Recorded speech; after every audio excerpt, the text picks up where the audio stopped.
আমার কলকাতা নিউজ, কথা হবে সামনাসামনি। পশ্চিমবঙ্গ সরকারের অর্থ বিভাগ স্বল্প সঞ্চয় পক্ষ থেকে আমরা উপস্থিত হয়েছি আপনাদের সামনে সচেতনতার বার্তা দিতে। প্রতিদিনের জীবনে আমরা যে টাকা রোজগার করি, চেষ্টা করি ভবিষ্যতের কথা ভেবে তার কিছুটা জমিয়ে রাখতে।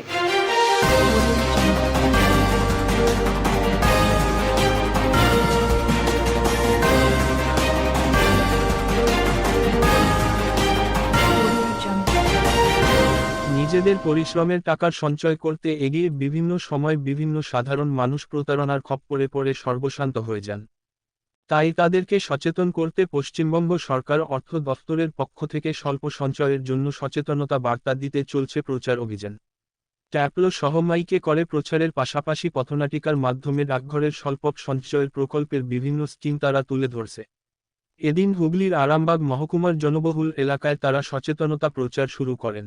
শুধু তাই নয়, তারা একটি অনুষ্ঠানের মধ্য দিয়ে বিভিন্ন কবিতা, গান সহ একাধিক উদ্যোগ নিয়ে সচেতন বার্তা ছড়িয়ে দেন।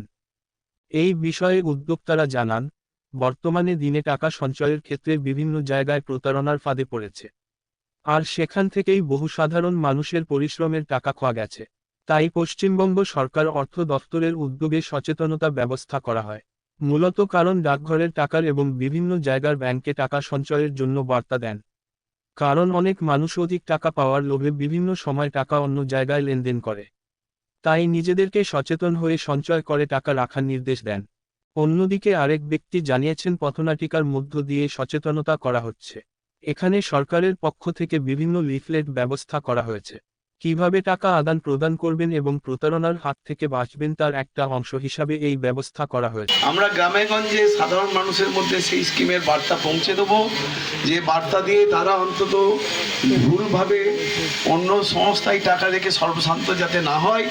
আমরা তাদের বাড়িতে বাড়িতে যাব, তাদের কাছে বোঝাবো, তাদের থেকে টাকা পয়সা নিয়ে সরকার অঙ্কিত রসিদ দিয়ে তাদের থেকে টাকা নিয়ে আমরা ডাকঘরে জমা দেবো। মানুষকে সঠিক পথে আনার আমরা একটা বার্তা নিয়েছি, আমরা সেই বার্তা মানুষের কাছে পৌঁছে দেবো, মানুষের থেকে টাকা নিয়ে সঞ্চয় করে দেবো। আমার কলকাতা নিউজ, কথা হবে সামনাসামনি।